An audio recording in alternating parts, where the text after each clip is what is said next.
All right, welcome back to the channel, Wisdom, Knowledge, and Understanding. I'm your host, Brother Hoover, and today we're going to be going into Genesis 41, 1 through 57, and all praises to the Most High God of Abraham, Isaac, and of Jacob. Thank you once again, brothers and sisters, for spending some time with me. Like I say, we only just reading the Bible, and chronological order, which helps me, it has helped me come to an understanding of how things happen between Genesis and Revelations, right? It gave me a great understanding on so many things. All right, so quick recap. Genesis 40, Joseph was put in prison because the woman lied on him. And while he was in prison, he met these two people, chief officers of Pharaoh, a butler and a baker. And both the butler and the baker, they had this dream on this one night.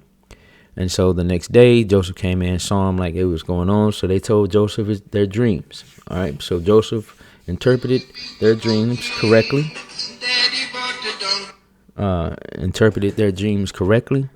And, and what he interpreted came to pass. The butler was restored to his previous position of being the cupbearer for Pharaoh, and the baker was not restored to his position as a baker, but he was actually killed and hung. And all this happened within the 3 days that Joseph told him it was going to happen. So now we are going, and like I said, they forgot about Joseph. They forgot, the butler forgot to tell Pharaoh about Joseph, like Joseph asked him to do. So the butler was restored to his position, and he forgot to tell Pharaoh about Joseph. All right. So now we're going to get back into that side of the story and continue on the walk of Joseph being in Egypt and Israel getting into Egypt. All right. So Genesis 41 and 1. Please like and subscribe to the channel, Wisdom, Knowledge, and Understanding. And we are getting right into this. Genesis 41 and 1. And it came to pass at the end of 2 full years that Pharaoh dreamed, and behold, he stood by the river. So like I said, the butler forgot about Joseph helping him and interpreting his dream. He forgot about that for 2 full years. Okay. So 2 years after Joseph had this dream with the butler and the baker, 2 full years have passed. All right. Now Pharaoh has had a dream. And behold, there came up out of the river 7 well-favored kine, and fat-fleshed, and they fed in a meadow. So these cows, or whatever you call them, they came up. They was fat-fleshed, meaning they was healthy, and they was feeding in this meadow. And behold, 7 other kine came up after them out of the river, ill-favored, lean-fleshed, and stood by the other kine upon the brink of the river. So these 7 other kind came out. They looked sick. They didn't look healthy at all. All right. And they stood by the healthy, let's say cows, kind. I don't know what they're called. I got to look that up, but I think it's cow. But anyway, they stood by the healthy ones. Verse 4. Now check this out. And the ill-favored and lean-fleshed kind, is that a mosquito? Kind did eat up the 7 well-favored and fat kind, so Pharaoh awoke. So he having his dream, and the ill or the sickly cows or kind ate the healthy ones up. And Pharaoh woke up, and he slept and dreamed a second time. All right, and behold, 7 ears of corn came up upon one stalk, rank and good. So now he had this second part of this. He went back to sleep and had another dream. All right. Now this dream, he dreamed about corn. And behold, verse 6, and behold, the 7 thin ears, in verse 5, And he slept and dreamed the second time, and behold, 7 ears of corn came up upon one stalk, rank and good. And behold, the 7 thin ears, and blasted with the east wind, sprung up after them. So now 7 more stalks of corn came up.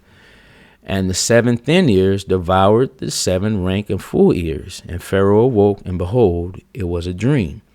Just like before, the seven ill, or the 7 withered stalks of corn devoured the healthy ones. All right. So Pharaoh woke up. Verse 8. Excuse me. And it came to pass in the morning that his spirit was troubled, and he sent and called for all the magicians of Egypt. All right. So Pharaoh woke up, and he sent for all the magicians of Egypt, and all the wise men thereof. And Pharaoh told them his dream, but there was none that could interpret the dream unto Pharaoh.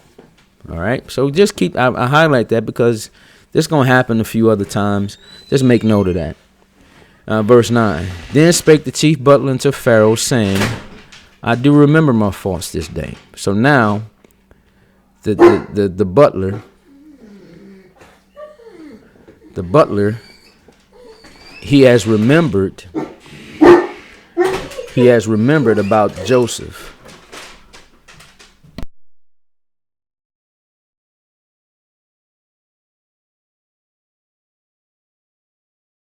All right, so the butler, sorry, my son has come in and out and doing all kind of stuff. Anyway, so now the butler has remembered about Joseph.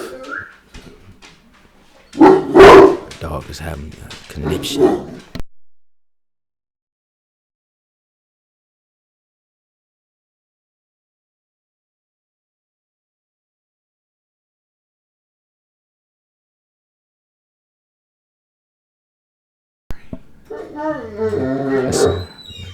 Hold on, people. I'm going to put you on mute for 1 second. Hold on. I'm sorry. It's going to be a quiet moment.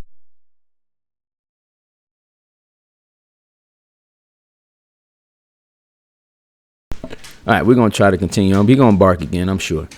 All right. Let's see. Let's see. Where we at? We are at, we have verse Genesis 41 and 8. And it came to pass in the morning that his spirit was troubled, and he sent and called for all the magicians of Egypt, and all the wise men thereof, and Pharaoh told them his dream, but there was none that could interpret them unto Pharaoh. So he told the magicians and the wise men about his dream, but none of them could interpret the dream for him. All right. Then spake the chief butler unto Pharaoh, saying, I do remember my faults this day. So now the chief butler like, oh, wait a minute. I just remembered about this guy. Pharaoh was wroth with his servant. So now the butler is telling Pharaoh the story, all right, telling him about Joseph. He's going to tell him about him. So Pharaoh was wroth with his servants and put me in ward in the captain of the guard's house, both me and the chief butler. And we dreamed a dream in one night, I and he.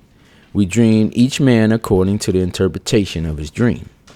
And there was there with us a young man, a Hebrew, servant to the captain of the guard. And we told him, and he interpreted to us our dreams. To each man according to his dream he did interpret. So now he's telling about Joseph, how they told Joseph their dreams, and he interpreted them correctly. And it came to pass, as he interpreted to us, so it was. Me he restored unto mine office, and him he hanged. All right. So now he told him what happened. And Pharaoh sent and called Joseph. All right. So Pharaoh sent somebody to get Joseph, and they brought him hastily out of the dungeon, and he shaved. He shaved himself and changed his raiment and came in unto Pharaoh. All right. So now they went and got Joseph out of prison. They shaved him. They cleaned him up before he went before Pharaoh. And Pharaoh said unto Joseph, I have dreamed a dream, and there is none that can interpret it. And I have heard say of thee that thou canst understand a dream to interpret it. So he's saying, hey, I heard about you and that you can interpret these dreams. And Joseph answered Pharaoh, saying, it is not me.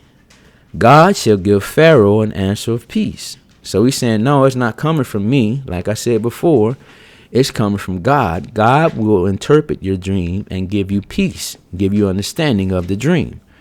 And Pharaoh said unto Joseph, in my dream, he's finna tell him the dream. He's finna tell Joseph the dream. In my dream, behold, I stood upon the bank of the river. And behold, there came up out of the river 7 kine, fat-fleshed and well-favored, and they fed in a meadow. And behold, 7 other kine came up after them, poor and very ill-favored and lean-fleshed, such as I never saw in all the land of Egypt for badness. And the lean and the ill-favored kind did eat up the first 7 fat kind. Verse 21. And when they had eaten them up, it could not be known that they had eaten them. So it said he ate them, but I couldn't tell that they ate them. But they were still ill-favored as at the beginning. So I awoke. So he's saying they ate them, but I couldn't tell. They were still sickly looking. And I saw in my dream, and behold, 7 ears came up in one stalk, full and good. And behold, 7 ears, withered, thin, and blasted with the east wind, sprung up after them. And the thin ears devoured the 7 good ears. And I told this unto the magicians, but there was none that could declare it to me. So he's saying same thing about these ears of stalks. And Joseph said unto Pharaoh, all right, you're going to break this dream down, interpret this dream to Pharaoh. And Joseph said unto Pharaoh, the dream of Pharaoh is one. God had showed Pharaoh what he is about to do. So he's saying these 2 dreams that you had, they mean the same thing. God is finna tell you what he's finna do to Egypt, to this land, all right, to the world. The 7 good kine are 7 years, and the 7 good ears are 7 years. The dream is one. And the 7 thin and ill-favored kine that came up after them are 7 years, and the 7 emptied ears blasted with the east wind shall be 7 years of famine. This is the thing which I have spoken unto Pharaoh. What God is about to do, he showed unto Pharaoh. So he's saying you finna have 7. He finna break it down even further. 7 good years and 7 bad years. Right? He finna break it down even further. Behold, there comes 7 years of great plenty throughout all the land of Egypt. You're going to have 7 good years of growth and plentifulness and plenty in the land. A lot of good years, 7 good years. And there shall arise after them 7 years of famine. So after them good 7 years of plentifulness, you're going to have 7 years of famine. And all the plenty shall be forgotten in the land of Egypt, and the famine shall consume the land. So all them 7 good years you had, it's going to be so bad they're going to forget about them 7 good years. And the plenty shall not be known in the land by reason of that famine following. For it shall be very grievous. All right. And for that the dream was doubled unto Pharaoh twice. It is because the thing is established by God. Let me highlight that. It is established by God. God does good. God also allows evil. All right. And God will shortly bring it to pass. So this is going to happen shortly here. Now, therefore, let Pharaoh look out a man discreet and wise, and set him over the land of Egypt. So Joseph is saying, hey, find somebody that's wise and discreet and who can handle all this, and put them over the land of Egypt so this can be done correctly. Let Pharaoh do this. Verse 34, let Pharaoh do this. Let him appoint officers over the land and take up 5th part of the land of Egypt in the 7 plenteous years. So he's telling them how to do it. And let them gather all the food of those good years that come, and lay up corn under the hand of Pharaoh, and let them keep food in the cities, and that the food shall be for store to the land against the 7 years of famine. So put this food up and put it away, save it for the 7 bad years of famine, which shall be in the land of Egypt. The land perish not through the famine, so the land won't perish.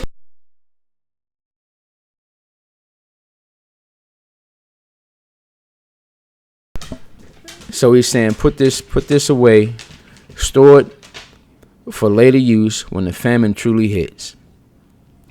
Verse 41 and 37. Look like who else coming in? Who I got coming in? One of my kids. I can't tell right now.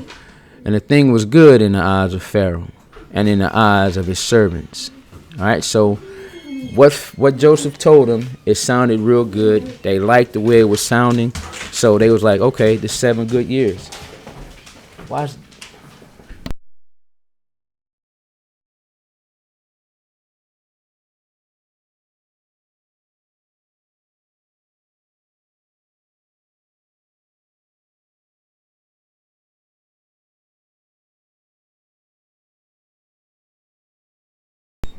All right, sorry about that.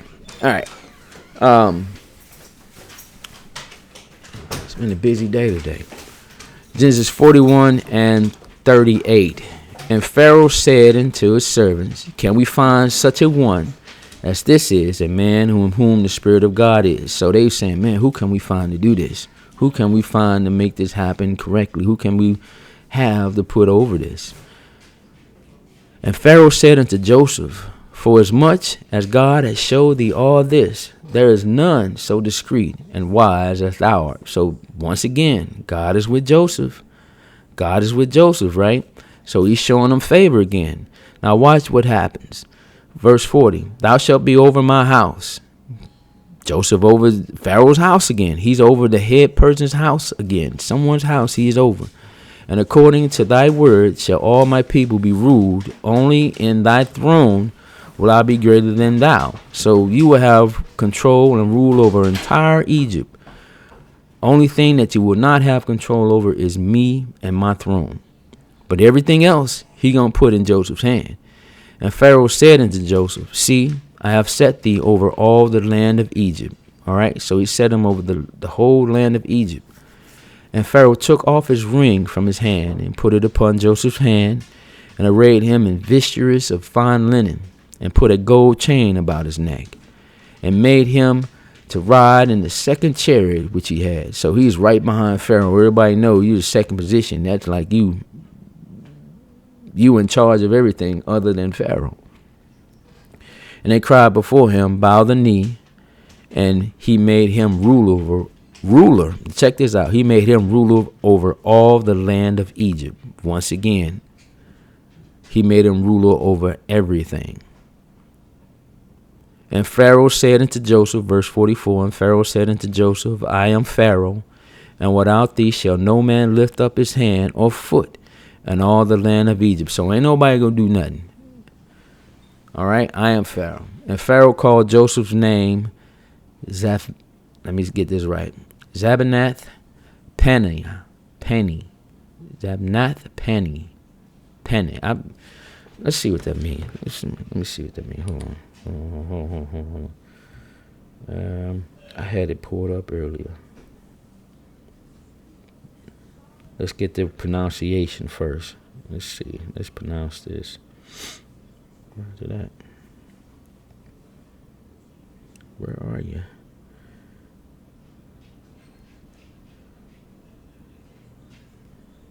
Let's see how we can pronounce this. Hold on. Let's see if we can get this right.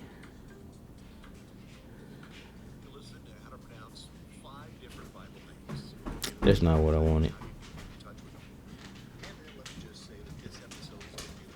That's not what I wanted. Hold on, brothers and sisters. Let's see, get the meaning. What is the meaning? The meaning.